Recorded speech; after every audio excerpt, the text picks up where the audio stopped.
चलो ठीक है। सो हमने देखा कि भैया ये अपने पास इसमें वाटर मान लो हमने भर दिया, ठीक है। तो कहता है कि बॉइलिंग पॉइंट अपने पास क्या होगा, बॉइलिंग पॉइंट का मतलब क्या है। पहले हमने प्योर वाटर लिया है, ठीक है, ये प्योर वाटर, इसमें कोई सॉल्यूट मिला हुआ नहीं है, ठीक है। तो बॉइलिंग पॉइंट का मतलब होता है कि वो टेम्परेचर, ध्यान से देखिएगा, वो टेम्परेचर जिस टेम्परेचर पे इस वेपर, ये जब वेपर फेज में कन्वर्ट हो रहा है, जब ये अपने पास ऐसे वेपर फेज में जा रहा है, वाटर बॉइल कर रहे हैं, गर्म कर रहे हैं, अपने वेपर फेज में जा रही है।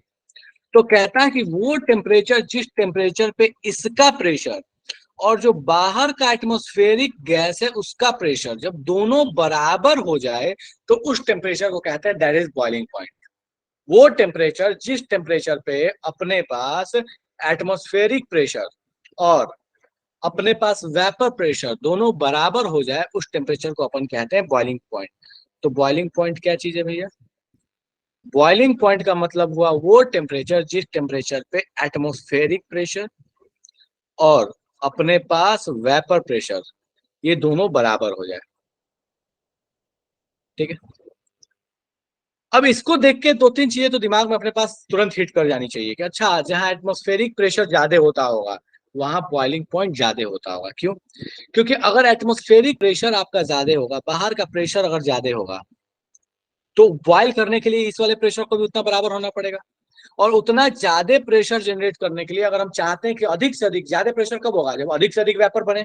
और अधिक से अधिक वेपर कब बनेगा? जब टेम्परेचर अपने पास ज्यादा होगा।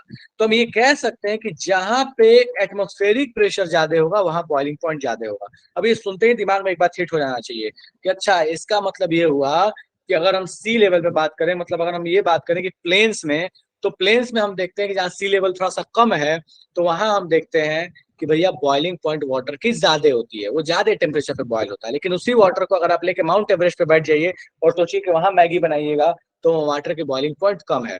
क्यों वहां कम है? क्योंकि वहां पे एटमॉस्फेरिक प्रेशर जो है उसका अमाउंट, एटमॉस्फेरिक प्रेशर का जो इफेक्ट है वो कम है। चूंकि एटमॉस्फेरिक प्रेशर का इफेक्ट कम है तो कम टेम्परेचर पे वाटर बॉयल हो जाएगा।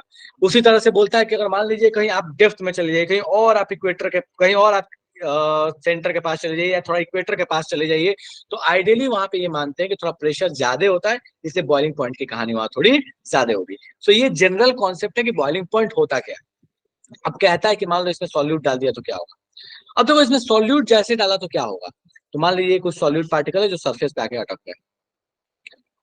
अब जैसे ही सॉल्यूट डाला तो होगा ये कि पहले जितना ये वेपर प्रेशर जनरेट करता था प्योर सॉल्वेंट, अब उतना वेपर प्रेशर नहीं आएगा। क्योंकि अपने पास सरफेस पे सॉल्यूट पार्टिकल भी है। सॉल्यूट पार्टिकल तो वेपर में कन्वर्ट होगा नहीं, तो वेपर प्रेशर आएगा नहीं।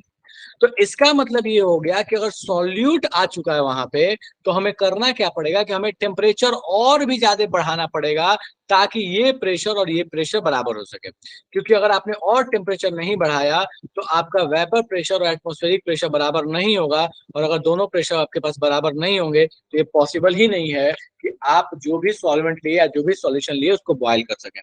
तो एक बात और भी हमको समझ में आ गया कि जैसे ही कोई नॉन वोलेटाइल सॉल्यूट हमने डाला, अपने पास बॉइलिंग पॉइंट इंक्रीज हो जाएगा। क्यों इंक्रीज हो जाएगा? क्योंकि अपने पास वेपर प्रेशर घट रहा है, टोटल वेपर प्रेशर घट रहा है, तो हमें उसको बढ़ाना है। बढ़ाने के लिए हमें टेम्परेचर को भी बढ़ाना पड़ेगा, मतलब बॉइलिंग पॉइंट अपने पास है बढ़ जाएगा।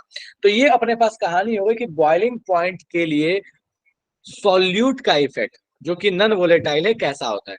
अगर यहां तक दो चीजों में दिक्कत है तो फटाफट से बताओ, बॉइलिंग पॉइंट होता क्या है और सॉल्यूट का इफेक्ट क्या होता है। डन है? चलिए अब आगे बढ़ते हैं। अब कहता है कि चलो ये तो समझ गए सॉल्यूट का इफेक्ट क्या है, अब इसका देखो एप्लीकेशन भी जरा सोच लेते हैं, एक आध प्रैक्टिकल एप्लीकेशन जो हम डेली लाइफ में देखते हैं, ठीक है। जैसे प्रेशर कुकर। अब प्रेशर कुकर ना इसी कॉन्सेप्ट पे काम करता है और इसीलिए उसमें खाना जल्दी पकता है। कैसे? तो कहता है, जस्ट मिनट तो आगे बढ़ जाएगा, हाँ। तो कहता है जो आप ये खूबसूरत सा प्रेशर कुकर लेते हैं, इसमें होता ये है कि आप जैसे ही इसके लिड को बंद कर देते हैं, जैसे ही आपका लिड बंद होता है, तो अंदर में हमें बहुत अच्छे से पता है कि अंदर में बहुत हाई प्रेशर जनरेट होता है। और अंदर में चूंकि हाई प्रेशर जनरेट हुआ, तो यहाँ पे जो आपने जो भी चीजें रखी हैं, जो भी आपने लिक्विड के अंदर, मान लो ये पानी के अंदर में आपने वाटर, पानी के अंदर में आपने मान लो चावल रखा हुआ है कि चावल पकाना है, तो होगा क्या कि ये तो चलो वेपराइज होगा, वाटर जो है वेपराइज हो रहा है। और चूंकि वेपराइज होके ये बाहर नहीं निकल पा रहा है, तो इसके अंदर में जो है वो वाटर का जो वेपर फेज है उसका अमाउंट बढ़े जा रहा है, बढ़े जा रहा है, बढ़े जा रहा है। उसके बढ़ने की वजह से क्या हो रहा है, इस वाटर के लिए सरफेस पे वेपर प्रेशर बढ़े जा रहा है, एटमॉस्फेरिक प्रेशर भी बढ़े जा रहा है और वेपर प्रेशर भी बढ़े जा रहा है। एटमॉस्फेरिक प्रेशर क्यों बढ़ रहा है, क्योंकि कंटिन्यूअस वाटर वेपर बन रहा है, वाटर वेपर बन रहा है तो ये वापस से प्रेशर लगाएगा, तो आपके पास इसके लिए एटमॉस्फेरिक प्रेशर बढ़ रहा है। एटमॉस्फेयर से तो डायरेक्ट कॉन्टेक्ट है नहीं क्योंकि लिड लग गया है, और ये इसके वजह से क्या हो रहा है, ये खुद भी वेपराइज हो रहा है कंटिन्यूअस। तो कंटिन्यूअस वेपराइज हो रहा है, वेपर वहीं कलेक्ट हो रहा है, वो उसके ऊपर क्या लगा रहा है, प्रेशर लगा रहा है, प्रेशर लगा रहा है, तो एटमॉस्फेरिक प्रेशर भी बढ़े जा रहा है। अब इन दोनों चीजों की वजह से होता क्या है कि चूंकि एटमॉस्फेरिक प्रेशर बढ़ रहा है तो इसका बॉइलिंग पॉइंट भी बढ़ गया। अब बॉइलिंग पॉइंट बढ़ गया तो समझो कि जो वाटर 100 डिग्री पे जाके बॉयल हो जाता था, मतलब 100 से ऊपर वो अपने पास लिक्विड फेज में नहीं हो सकता था, अगर 100 से ऊपर जाना तो उसको गैस ही बनना था, वो अब 102 तक लिक्विड फेज में एग्जिस्ट कर रहा है क्योंकि 102 उसकी बॉइलिंग पॉइंट हो गई।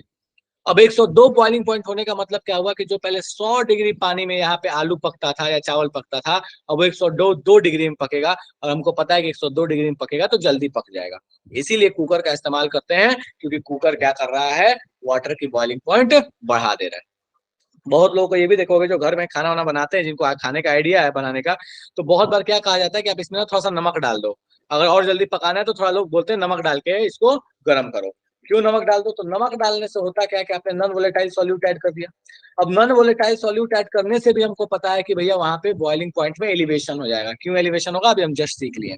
तो यही दो कारण है जिसके वजह से नमक डाल के खाना जल्दी पकता है, जल्दी बॉयल होता है। और दूसरी चीज है कि प्रेशर कुकर में खाना जल्दी पक जाता है क्योंकि बॉइलिंग पॉइंट वहां बढ़ जाती है। यही खाना अगर आपको जाके पहाड़ पे ओपन कढ़ाई में पकाना हो तो बहुत टाइम लगेगा क्योंकि वहां बॉइलिंग पॉइंट कम है। मान लो 96 डिग्री बॉइलिंग पॉइंट है तो 96 से ऊपर तो पानी जाएगा ही नहीं, जैसे उसके ऊपर जाएगा वो वेपर बन जाएगा, तो भैया 96 में तो मटन पकाने में तबीयत खराब हो जाएगा। तो इस वजह से हम कह रहे होते हैं कि भैया जो खाना जल्दी नहीं पकता, जो खाना में पकने में टाइम लगता है, उसको प्रेशर कुकर में डालो, सीटी लगा दो, खेल खत्म हो जाएगा। डन है। तो ये आपके पास कहानी हो गई कि भैया बॉइलिंग पॉइंट इसमें सॉलिड भी कैसे, तो हाँ मिला बोलो। सकते हैं। सर एक क्वेश्चन है। हाँ एक एक करके बोलो, बोलो क्या क्वेश्चन है।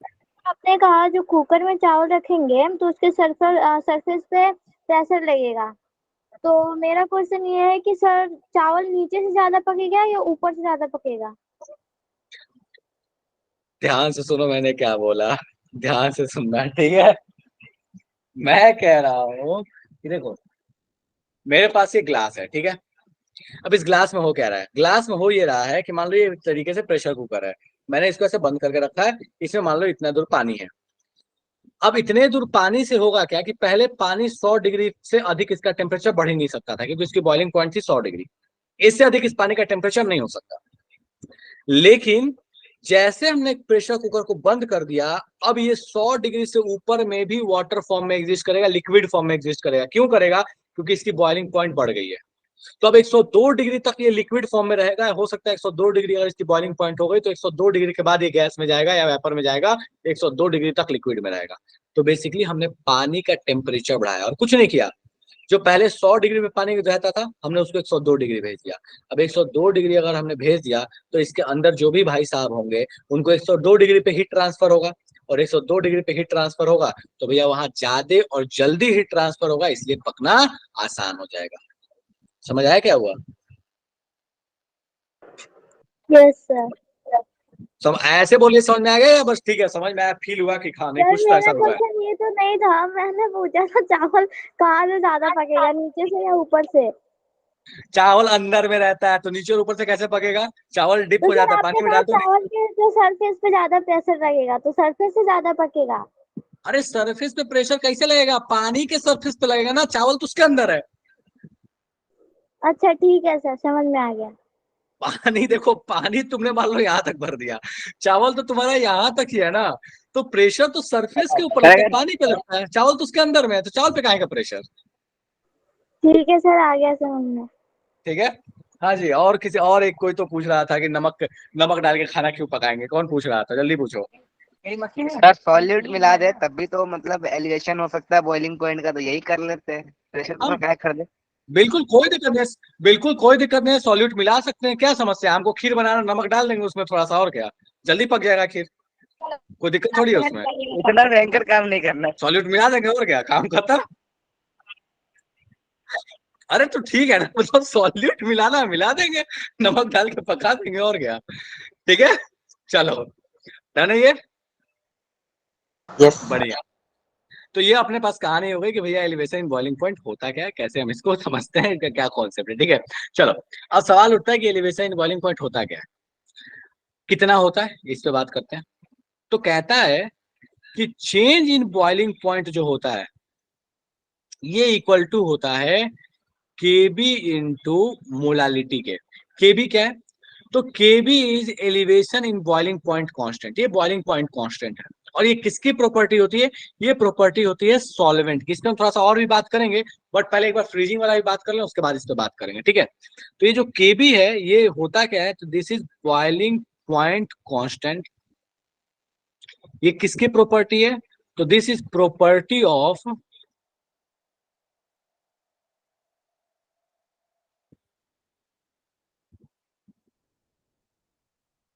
क्या हो गया, हैंग क्यों कर गया? हाँ, this is property of solvent, ये सॉल्वेंट की प्रॉपर्टी है। ठीक है, तो इस बात को ध्यान रखिएगा कि जो केबी आपके पास है ये सॉल्वेंट की प्रॉपर्टी होती है, इसका सॉल्यूट से कोई लेना देना नहीं है, सॉल्यूट आप कुछ भी डालिए, this is exclusive property of solvent. Next thing कहता है इसका यूनिट क्या होगा। अब यूनिट सोच के देखो, देखो ये भाई साहब चलेंगे केल्विन में, चेंज है केल्विन में रहेगा। मोलालिटी का यूनिट क्या होता है? मोल पर केजी। इस मोल पर केजी को इसके नीचे लेकर डिवाइड कर लो, तो आपके पास जो यूनिट आ जाएगा वो आ जाएगा केल्विन, नीचे में आ जाएगा मोल, और ऊपर में आ जाएगा केजी। तो इसका यूनिट होता है केल्विन केजी पर मोल। इसके लिए भी एक फॉर्मूला होता है, लेकिन वो तब बात करूंगा जब अपन बात कर लेंगे अपने पास नेक्स्ट वाला, दैट इज फ्रीजिंग पॉइंट। एक और भी टर्म यूज करते हैं, दैट इज दोनों के लिए ebullioscopic constant and cryoscopic constant. Word इस्तेमाल होता नहीं है, इसलिए उस पर बात कर नहीं रहा मैं। ठीक है, तो ये आपके पास कहानी हो गया कि चेंज इन बॉइलिंग पॉइंट किस फैक्टर पे डिपेंड कर रहा है। मतलब हमको सीधा सीधा दिख रहा है कि भैया ये मोलालिटी पे डिपेंड कर रहा है। मोलालिटी होता क्या है? Moles of solute upon mass of solvent in KG. चलेगा, चलो। अब थोड़ा सा इसका ग्राफिकल रिप्रेजेंटेशन समझने का प्रयास करते हैं, ये ग्राफ में ये कहानी कैसे हो रही है। ठीक है,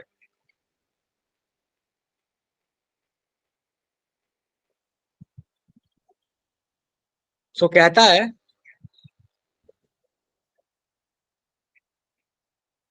कि आपके पास ये वेपर प्रेशर और टेम्परेचर का ग्राफ है। यहाँ वेपर प्रेशर, यहाँ टेम्परेचर।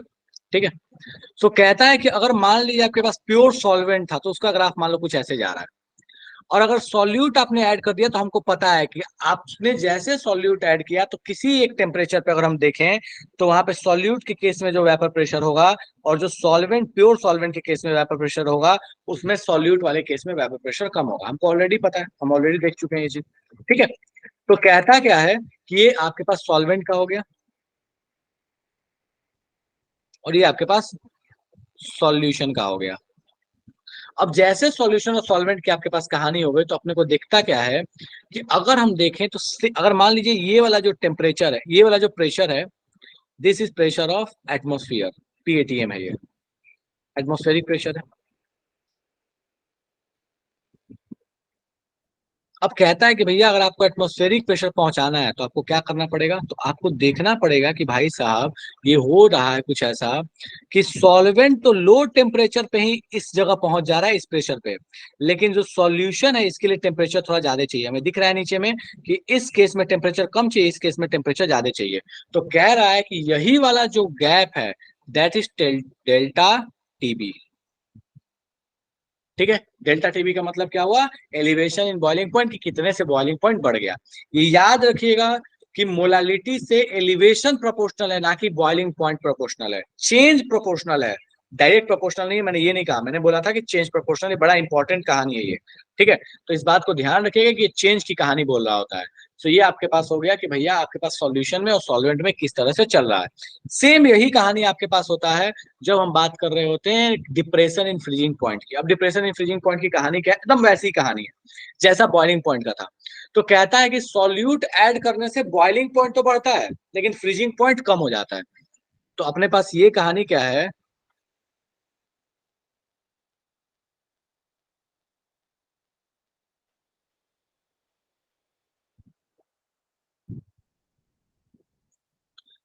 तो हम भूल जाएंगे।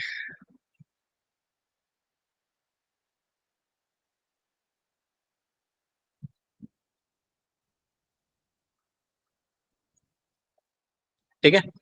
अब डिप्रेशन इन फ्रीजिंग पॉइंट की कहानी क्या है?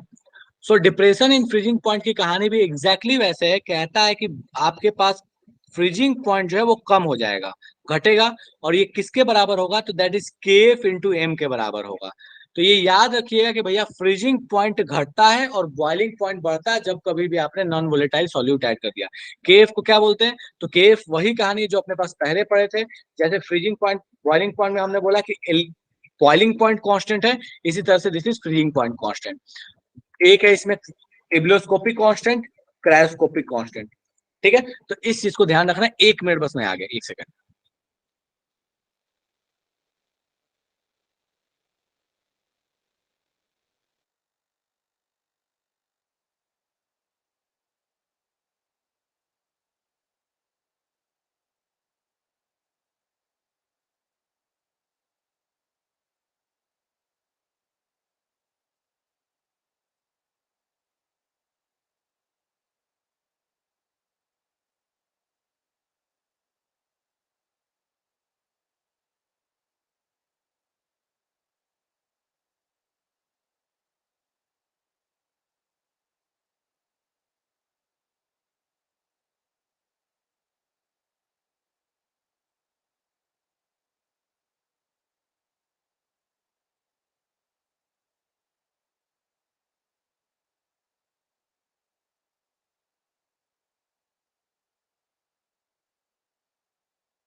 हो गया, ठीक है।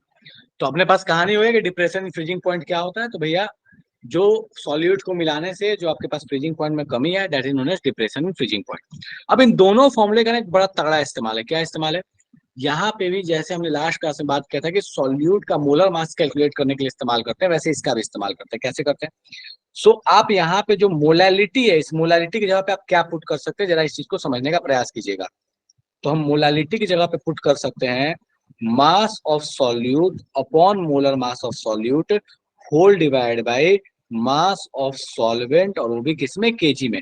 अब हमको यहाँ पे क्या क्या पता होगा? पहले से हमको कितना बॉइलिंग पॉइंट घटा पता होगा, सॉल्वेंट का हमको केबी पहले से पता होगा, मास ऑफ सॉल्यूट पता होगा, मास ऑफ सॉल्वेंट पता होगा। हम यहाँ से क्या निकाल सकते हैं? Molar mass of solute. तो इस फॉर्मूले का इस्तेमाल करके हम जैसे लास्ट क्लास में हमने किया था आरएलवीपी में, वैसे सेम इसमें भी हम करते हैं। दैट इज इसके कैलकुलेशन के लिए मोलर मास ऑफ सॉल्यूट के कैलकुलेशन के लिए इस्तेमाल करते हैं, टू कैलकुलेट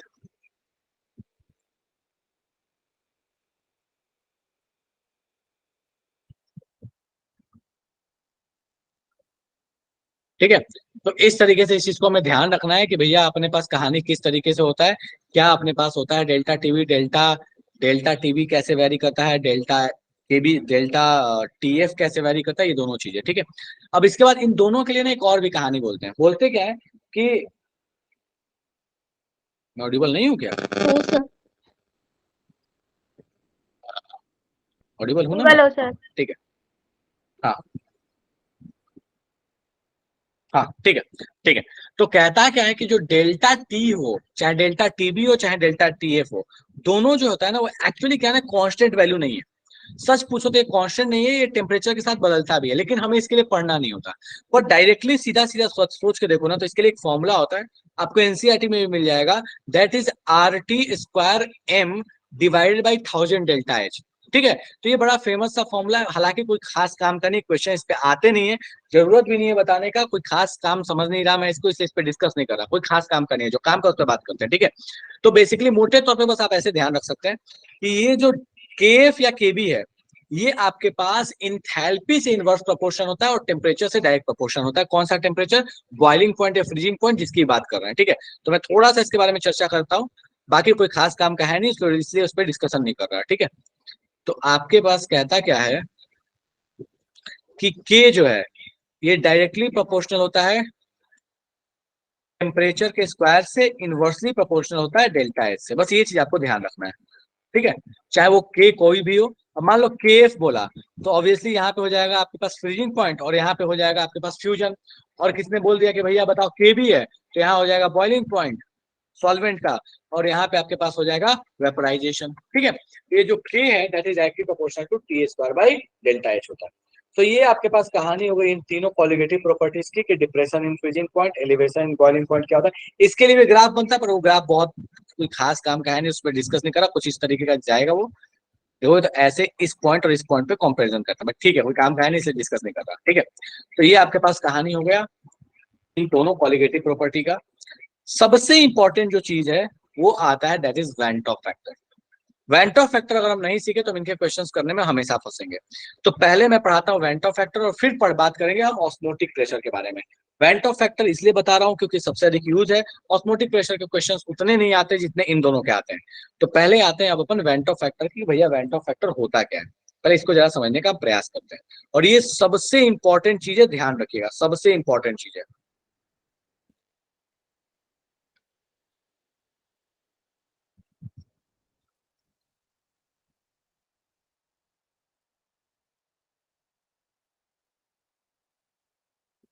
ठीक है, और वेंट ऑफ फैक्टर क्या कहता है? वेंट ऑफ फैक्टर कहता है, सिंपल आसान भाषा में इसको डिनोट करते हैं आई से। आई का मतलब होता है कि हमने जितना पार्टिकल सोचा था कि जितना सॉल्यूट पार्टिकल मिलेगा, उसका जितना भी अमाउंट है वो नीचे में रख लो, उसके रिस्पेक्ट में जो एक्चुअल नंबर ऑफ पार्टिकल मिला उसको ऊपर में रख लो। मतलब actual number of particle upon expected number of particle का जो रेशियो होता है, इसी चीज को कहते हैं वेंट ऑफ फैक्टर। फर्क क्या पड़ता है, आराम आराम से देखते चलेंगे।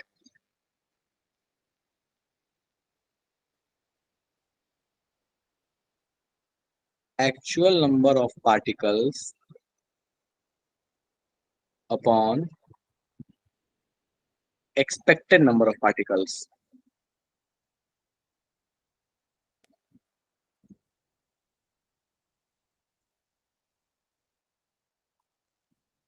मतलब मान लीजिए कि हमने सोचा था कि हमें पार्टिकल्स मिलेंगे 50, पर मिल गए अपने पास 100, तो हम बोलेंगे कि 100/50 जो है this is went of factor. अब यहाँ पे कॉलिगेटिव प्रॉपर्टी के रिस्पेक्ट में भी आता है, कहता है कि जो रियल कॉलिगेटिव प्रॉपर्टी हुआ उसका रेशियो विथ रिस्पेक्ट टू जितना हमने उम्मीद किया था उससे। खैर उस पर बाद में आएंगे, पहले हम इस वेंट ऑफ फैक्टर पे थोड़ा सा फोकस करते हैं, उसको बड़ा आराम आराम से समझने का प्रयास करते हैं। अब मान लीजिए कि इसका क्या, अगर मान लो हमको NaCl दे दिया तो उसमें वेंट ऑफ फैक्टर से क्या फर्क पड़ेगा, ग्लूकोज दे दिया क्या फर्क पड़ेगा। तो सबसे पहले तो हमको ये समझना होगा कि ये तभी एप्लीकेबल है जब अपने पास कोई या तो इलेक्ट्रोलाइट्स हो, तब जाके इसका कष्ट आता है, या तो कोई ऐसा केस हो जिसमें डाइमेराइजेशन ट्राइमेराइजेशन होता हो, मतलब दो तीन पार्टिकल मिलके एक पार्टिकल बन जा रहा है, मतलब कॉम्बिनेशन ऑफ पार्टिकल्स हो रहा है।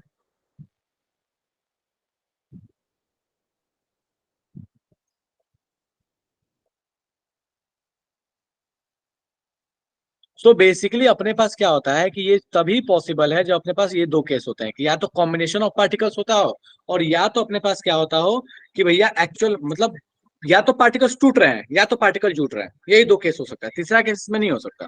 ठीक है, तो अब कहता है कि भैया ये जुट रहे हैं और टूट रहे हैं, तो इसमें कैसे फर्क पड़ेगा, क्या फर्क पड़ेगा, एक एक करके समझते हैं। देखो, इलेक्ट्रोलाइट्स का मतलब हुआ मोटे मोटे तौर पर अगर हम बात करें ना, तो ये कहानी तब जब अपने पास या तो सॉल्ट हो, या तो बेस हो, या तो एसिड हो, यही होते हैं इलेक्ट्रोलाइट्स।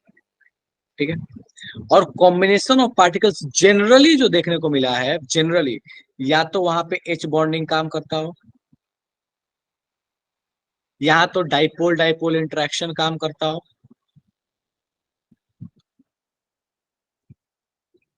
और भी बहुत सारे। पर हाँ, मोटे तौर पे अगर इस तरह की कहानी आपको देखने को मिल जाएगी, तो आप कह लीजिएगा कि वहां पे आपको सेकेंड वाला केस चल लग सकता है, कॉम्बिनेशन ऑफ पार्टिकल वाला।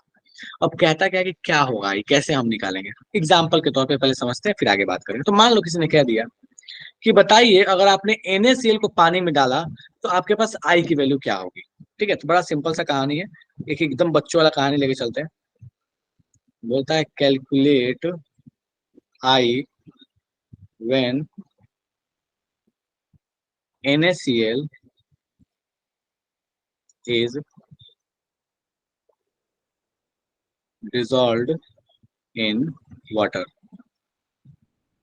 बोलता है NaCl को पानी में डिजोल्व करें तो आई पे क्या फर्क पड़ेगा। चलो देखते हैं। NaCl था, पानी में डाला, होगा क्या, ये बनेगा Na प्लस एक्वस, और ये बनेगा Cl minus aqueous.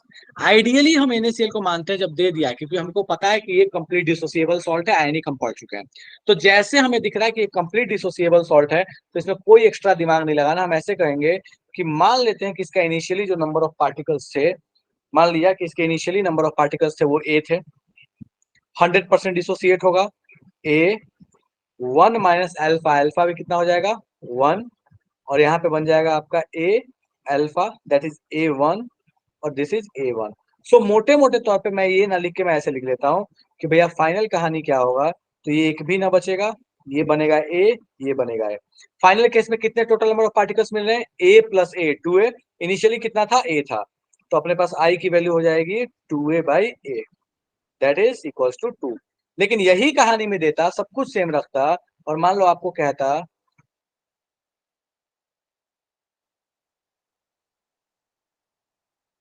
I equals to what,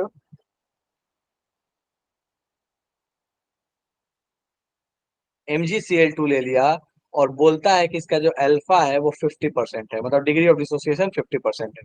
मैं सॉल्व करके दिखा रहा हूँ, फिर आप आगे सॉल्व कीजिएगा। ठीक है, तो कहता है कि MgCl2 के लिए अल्फा अगर 50% है तो बताइए आई की वैल्यू क्या होगी। ठीक है, तो अगर मुझे बोला है कि यहाँ पे MgCl2 है, तो हमको पता है कि MgCl2 जो है ये ब्रेक जब होगा तो ये अपने को बना के देगा, that is Mg+2 ion +2 Cl minus ion. ठीक है, अब होगा क्या, होगा ये कि यहाँ पे अगर आपने इसको ए लिया था, ये आपके पास यहाँ पे होगा ये, जस्ट ये ए लिया था, ये A1 माइनस आपके पास हो जाएगा 50% है, तो आप परसेंटेज को आप चाहे तो डायरेक्टली फैक्टर फ्रैक्शन में लिख सकते हैं, दैट इज 1/2 या फिर 0.5।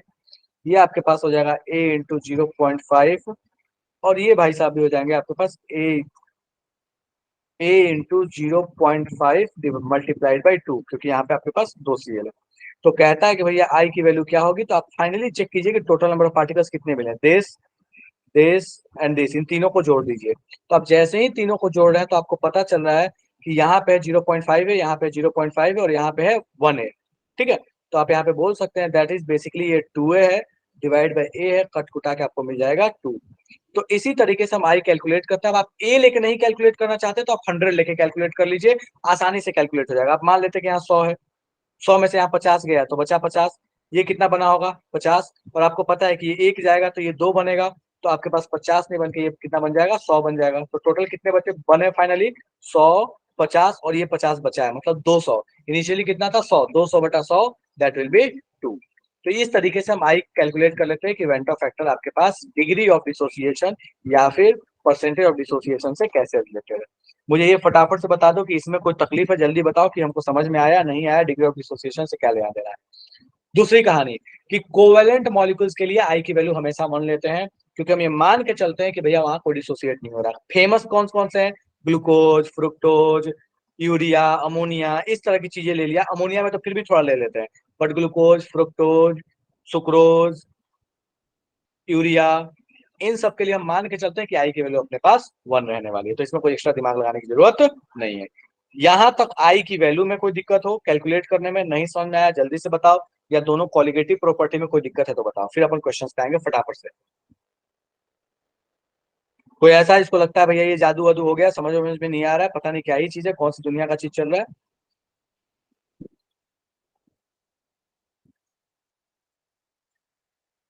चलो ठीक है, तो अगर इसमें दिक्कत नहीं है तो मैं फटाफट से दे रहा हूँ, इसको सॉल्व करो।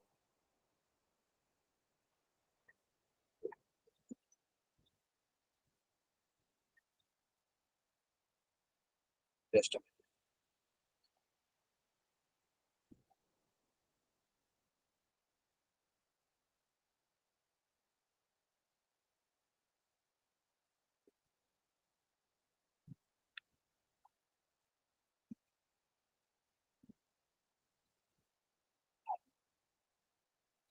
बोलता है क्या है, बताइए इसमें आई का एक्सप्रेशन क्या आएगा विथ रिस्पेक्ट टू ए, शुरू हो जाइए।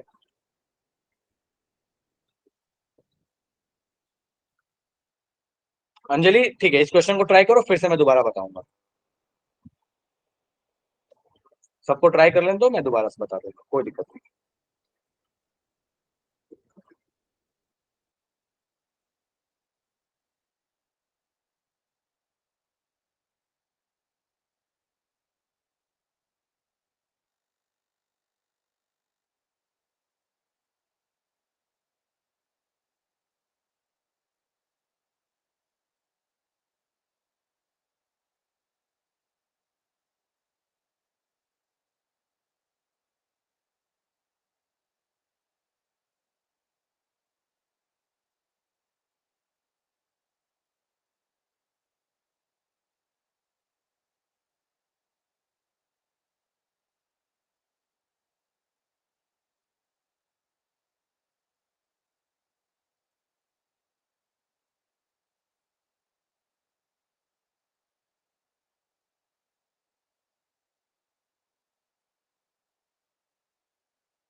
देखते हैं फटाफट से सभी को सॉल्व कर लेने दो, फिर देखते हैं।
चलो देखते हैं, ठीक है। तो अपने पास दिया हुआ है that is A X B Y, देखते हैं डिसोसिएट कैसे होगा। जिन लोगों को भी दिक्कत हो रहा है, अंजलि इधर ध्यान देना बाबू, तो अपने पास ये हो जाएगा एक्स ए प्लस वाई, हमको पता है बचपन में पढ़े थे, ये वाई यहाँ से आया होगा, और ये ए के कितने आयंस होंगे, एक्स नंबर होंगे। बी के आयंस होंगे वाई, यहाँ पे माइनस एक्स आया होगा, plus Y into B minus X. ठीक है, चलो अब मान लीजिए आपने इसका लिया था इनिशियली ए, यहाँ पे हुआ होगा ए 1 माइनस अल्फा, यहाँ आपके पास हुआ होगा एक्स इंटू ए अल्फा, और ये हो जाएगा Y into B alpha, Y into A alpha, B alpha नहीं A। ठीक है, ये आपके पास कहानी रहने वाला है। यहां तक में कोई दिक्कत लगे तो फटाफट से बताओ। ठीक है, चलो कोई दिक्कत नहीं, आगे बढ़ते हैं। फाइनल नंबर ऑफ पार्टिकल्स ये है अपने पास, इनिशियली ए था, आई निकालते हैं, इन तीनों को जोड़ते हैं, A 1 minus alpha plus X A alpha plus Y A alpha divided by A. अब होगा क्या, ये होगा ये कि यहाँ पे ये सर वाई ए, ए बोलो सर वाई ए एल फिर से बोलो। सर वाई ए अल्फा होगा। वाई ए अल्फा ही तो लिखा है, क्या लिखा है, अलग कुछ थोड़ी लिखा है, वाई ए अल्फा तो लिखा है। ओके सर, मैं बी अल्फा सोच रहा बी अल्फा क्यों होगा, कोई बी थोड़ी यूज कर रहे हैं यहाँ। ए देखो, ये ए अल्फा जा रहा है, तो यहाँ पे वाई ए अल्फा आएगा, बात खत्म। Okay sir.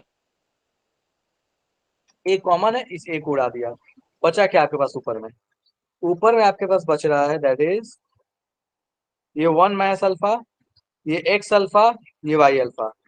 तो बेसिकली ऊपर में बच रहा है 1 माइनस अल्फा, कॉमन में क्या आ जाएगा आपके पास, चलो इसको मैं ऐसे प्लस लेता हूँ, आई गेस नहीं नहीं कॉमन में ऐसे नहीं दिया, ठीक है ऐसे छोड़ते हैं।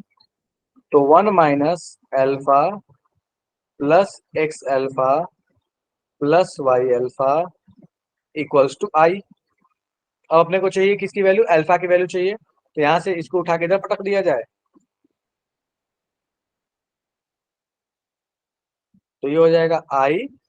अब यहाँ पे अल्फा मान लो कॉमन में निकालूंगा और 1 को लेकर इधर माइनस कर दूं, तो 1 इक्वल्स टू अल्फा, अगर मैं कॉमन निकालूं तो ये आपके पास बनेगा एक्स प्लस वाई माइनस 1। इसको उठा के आप इसके नीचे पटक दीजिए, तो आपके पास अल्फा बराबर हो जाएगा I minus 1 divide by X plus Y minus 1। कोई ऑप्शन मैच कर रहा है क्या, ऑप्शन नंबर ए। देख लो एक बार, किसी को दिक्कत लगे फटाफट से पूछो। अंजलि समझ में आया ये कहानी, नहीं आया जल्दी से बताओ, वापस से मैं शुरू से बता दूंगा, कोई दिक्कत नहीं है। ठीक है, आप 100 लेके सॉल्व कर लेते, कोई दिक्कत नहीं है, 100 लेते, उसमें से 1 अल्फा उड़ाते, ये आपके पास हो जाता 100 अल्फा 100 एक्स, और दूसरा वाला होता अल्फा 100 वाई, बात खत्म। वैसे भी कर सकते हैं। ठीक है, तो इस तरीके से आप वेंटो फैक्टर कैलकुलेट कर सकते हैं कि भैया वेंटो फैक्टर होता क्या है। चलिए थोड़ा सा वापस आते हैं यहाँ पे। अब वेंटो फैक्टर को लिखने का, ये सेम चीज लिखने का ना कुछ और भी तरीके, अब कहता क्या है, बहुत बार मैंने उस समय बोला था आपको, ऊपर वाला है that is observed colligative property, जो एक्चुअली में मिल रहा है, ऑब्जर्व्ड कॉलिगेटिव प्रॉपर्टी। नीचे में होता है एक्सपेक्टेड कॉलिगेटिव प्रॉपर्टी। इसी चीज को एक और भी तरीके से बोलता है, इसको कहता है नॉर्मल मोलर मास, और इसको कहता है एबनॉर्मल मोलर मास।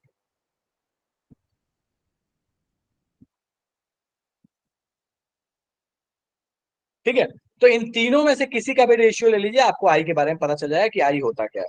अब कहता है कि इस आई से क्या फर्क पड़ेगा, ध्यान देना, जो सबसे इंपॉर्टेंट चीज है ध्यान देना, वो क्या है, आई आपके नंबर ऑफ सॉल्यूट पार्टिकल्स को चेंज कर देगा। तो आपके पास कहानी ये आता है कि आई जो किसको इफेक्ट करने वाला है, that is number of solute particles.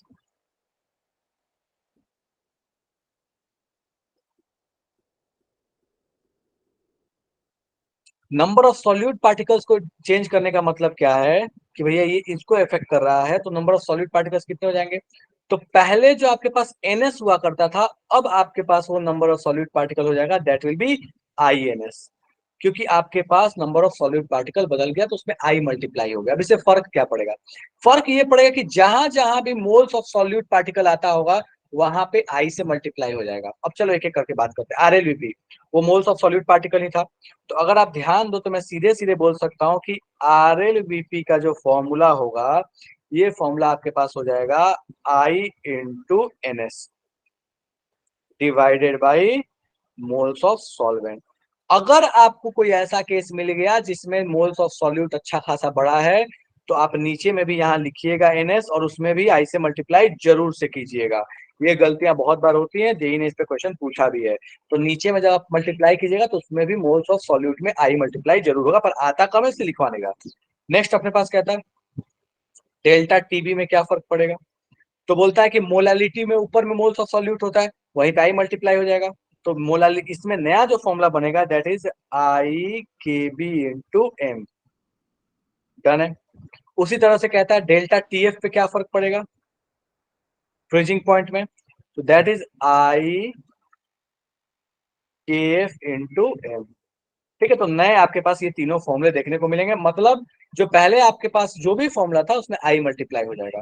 अब एक कहानी आई में और आता है, दैट इज डिसोसिएशन के बजाय एसोसिएशन की कहानी। अगर एसोसिएशन हो गया तो क्या करेंगे, चलिए तो जरा उस पर भी बात कर लेते हैं कि आई एक से कम जब हो रहा होगा तो ऐसा जरूरी थोड़ी है कि आई हमेशा एक से बड़ा हो। तो आई इन केस ऑफ एसोसिएशन, अब जैसे हमको पता है कि इथानोइक एसिड जो है, एसिटिक एसिड जो है, वो दो मॉलिक्यूल मिलके डाइमराइज हो जाता है, दो मॉलिक्यूल मिलके एक मॉलिक्यूल बन जाएगा, that is case of association. तो अगर मान लीजिए आपके पास एसोसिएशन का केस आ गया, तो मान लो मैं ऐसे लेता हूं कि इथानोइक एसिड है, ये डाइमराइज हो जाता है और आपके पास दो मॉलिक्यूल इथानोइक एसिड जो है, वो आप ऐसे समझो कि इथानोइक एसिड रहता है और आपके पास ये हो जाता है ट्वाइस। ऐसे समझ लो थोड़ा सा, अगर इसको मैं मॉलिक्यूलर फॉर्म में समझा दूं तो ऐसे कहानी है, CH3 C double bond OH। दूसरा वाला यहाँ ले लेता हूँ, CH3 C double bond O और इसका O इसका H। अब हो क्या रहा है कि इनके बीच में कुछ कुछ हो गया, इस ऑक्सीजन और इस हाइड्रोजन, इस ऑक्सीजन और इस हाइड्रोजन के बीच में। तो पहले जीवन में था ये दो मॉलिक्यूल, अब बन गया है एक मॉलिक्यूल। फर्क क्या पड़ेगा? फर्क ये पड़ेगा कि आपके पास पहले अगर आपने ये A नंबर ऑफ पार्टिकल्स लिया था तो बाद में ये हो गया A/2, तो आपके पास I की वैल्यू क्या हो जाएगी? तो आपके पास होगा ये कि जब आपने A लिया था तो ये 0 था, अब ये जब 0 हो गया तो आपके पास ये हो चुका है A/2। अगर 100% एसोसिएशन मान ले तो चलो, तो अपने पास I की वैल्यू कितनी हो जाएगी?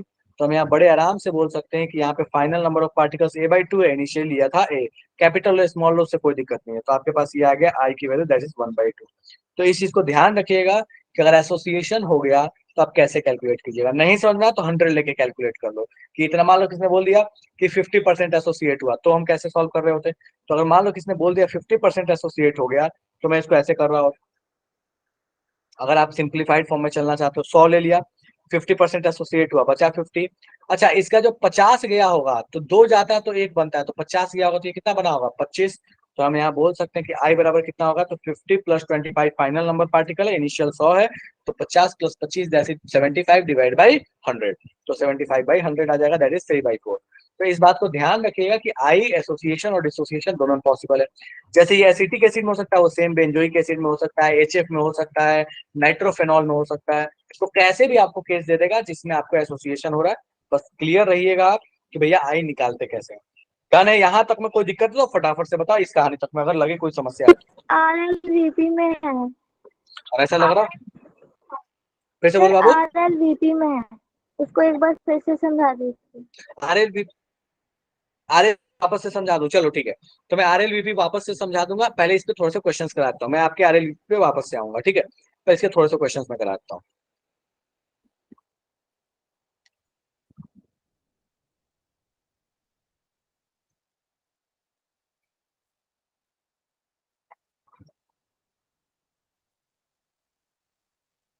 अभी तक जितना पढ़ा है उसके कुछ क्वेश्चंस कराता हूँ। बस मैं क्वेश्चन दे रहा हूँ, मुझे ये देख के बता देना ये सॉल्व होने लायक है कि नहीं है तो घर पे कर लेना, नहीं है तो अभी बात करेंगे इस पे। मुझे ये क्वेश्चन देख के बताओ कोई ऐसा इसको लगता है ये सॉल्व नहीं हो पाएगा।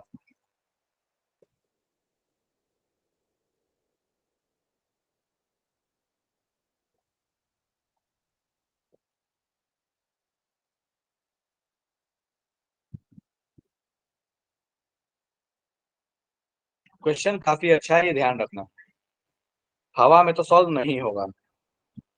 अच्छा कितने लोगों को लगता है सॉल्व कर लोगे, जल्दी बताओ। लगता है हाँ ठीक है हो जाएगा, कोई बहुत बड़ी बात नहीं है, बच्चों वाला खेल है ये तो।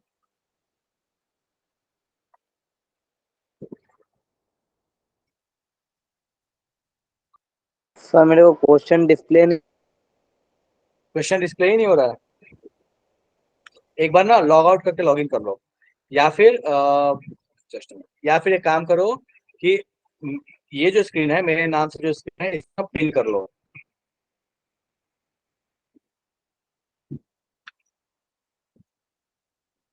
चलो मैं समझा देता हूँ करना क्या है इसमें। देखो क्वेश्चन ध्यान से देखो क्या बोलते हैं। क्वेश्चन में आपको मोलारिटी दिया हुआ है, मोनो बेसिक दिया हुआ, मतलब एसिड आप मान लो एच है, बोलता है फ्रीजिंग पॉइंट इतना है, के की वैल्यू पूछा है, के आयनिक वाला के है, एसिड डिसोसिएशन कांस्टेंट, के आपको वाटर का दिया हुआ। अब समझो यहाँ पे बोलता है कि मोलालिटी और मोलालिटी को आपको एज्यूम करना है दोनों बराबर है, मतलब मोलालिटी पता, मोलालिटी मोलालिटी बराबर है, आपको केएफ पता, आपको डेल्टा टीएफ पता। मतलब अगर मैं यहाँ फॉर्मूला लगाएंगे तो delta TF equal to I into K F into M. यहाँ से मुझे क्या पता चल गया, ये पता, ये पता, ये पता, आई निकाल दूंगा।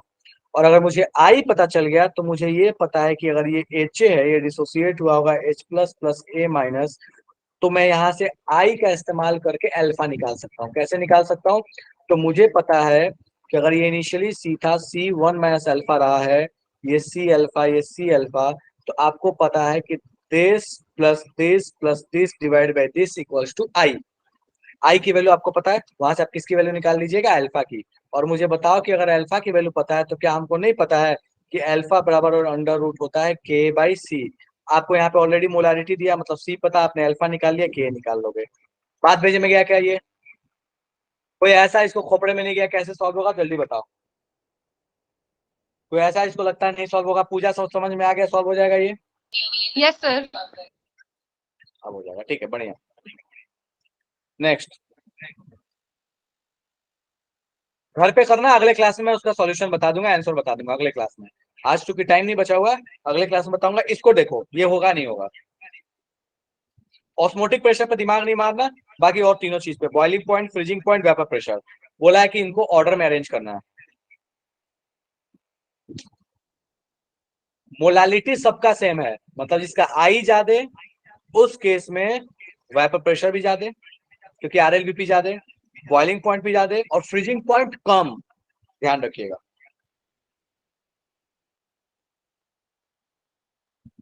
कोई ऐसा इसको लगता नहीं होगा सॉल्व। चलो एक क्वेश्चन का बस आंसर दे दो, इसमें सबसे कम फ्रीजिंग पॉइंट किसका होगा, सबसे कम किसका होगा, इतने में पता चल जाएगा कि समझ में आया कि नहीं आया। मिनिमम फ्रीजिंग पॉइंट कौन से वाले का होगा। बढ़िया, सामिया ने बिल्कुल सही आंसर दिया।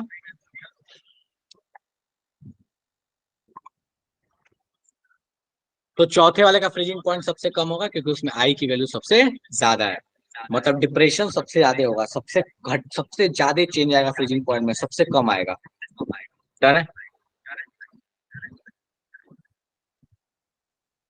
चलिए नेक्स्ट क्वेश्चन, अगले क्लास में क्वेश्चन ही करने, बट कुछ कुछ थोड़ा सा देता हूँ क्वेश्चन ताकि आप समझ लीजिए, आज टाइम बचा नहीं अपने पास।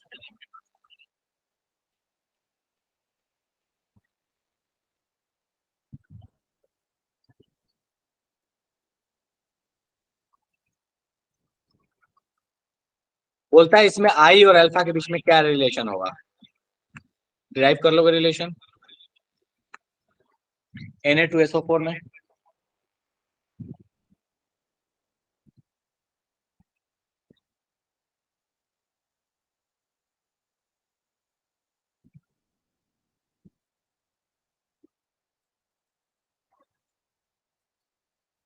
देख लो एक बार, रिलेशन डिराइव हो जाएगा नहीं होगा? चलिए बढ़िया, ठीक है। तो अब मैं आता हूँ RLUP पे। ठीक है, किसने पूछा था RLUP का? बेटा कौन पूछ रहे थे? सर रिलेशन बताना है आई के साथ। निकी, ठीक है, ओके। चलो मैं RLUP एक बार वापस समझा रहा हूँ, अभी मैं नोट्स तो डाल दूंगा, RLUP में समझाता हूँ। देखो RLUP का मतलब क्या है। मान लो कि मैंने इसमें ले लिया सर पानी। वो पता है, रिलेशन बताना है आई के बीच में। किसके बीच में? वो जो आपने बताया था ना, आई हाँ RLBP equals to I NS upon कुछ लिखा था, वही। समझ गया, समझ गया, समझ गया, तुम्हारा कष्ट समझ गया। तो आप ये कह रहे हो ये वाला रिलेशन बताने के लिए, I guess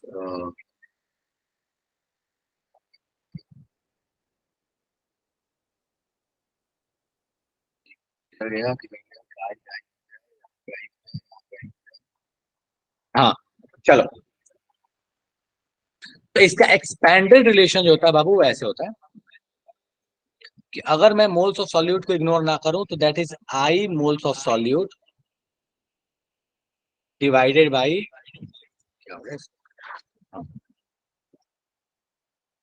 I NS divided by I small NS plus capital NS। This is delta P by P0S। समझ में आया क्या ये? देखिए हम जब मोल फ्रैक्शन लेते हैं सॉल्यूट का तो उसका मतलब क्या हुआ, ऊपर में मोल्स ऑफ सॉल्यूट, नीचे में moles of solute plus moles of solvent. होता क्या है कि मोल्स ऑफ सॉल्यूट कम होता है तो हम इग्नोर करके जीरो मार लेते हैं, तो हम लिख लेते हैं आई NS upon NS, moles of solute upon moles of solvent. But actual में होता तो ऐसा है नहीं। बहुत लेकिन बार सर ऐसा जो होता है। आपने जो आई नीचे क्यों लिखा है? मुझे एक बात बताओ, यहाँ पे मोल फ्रैक्शन ऑफ सॉल्यूट होता था, RLBP बराबर होता है mole fraction of solute. Yes sir. Mole fraction का मतलब क्या होता है? मोल फ्रैक्शन का मतलब होता है moles of solute upon moles of solute plus moles of solvent. तो अच्छा वो मोल्स के साथ आ जाएगा आई। हाँ वही तो मैं तुम्हें समझा रहा था। यहाँ ऊपर में नोट बना के मैंने क्या लिखा देखो, यहाँ पे बोला था कि number of solute particle will be INS, ना कि NS। मतलब मोल्स ऑफ सॉल्यूट नहीं रहा, that will be I into NS रहेगा। ओके सर, समझ में आ गया। हाँ अब ये अलग बात है कि हम इग्नोर कर देते हो, बात अलग है ना? Yes sir. ठीक है बढ़िया। और किसी को कोई तकलीफ है? और किसी केस में दिक्कत नहीं होता क्योंकि और सारे केस में सिर्फ मोल्स ऑफ सॉल्यूट ऊपर में आता है, ये इकलौता केस है इसमें नीचे में भी आता है, इसलिए थोड़ा तकलीफ है।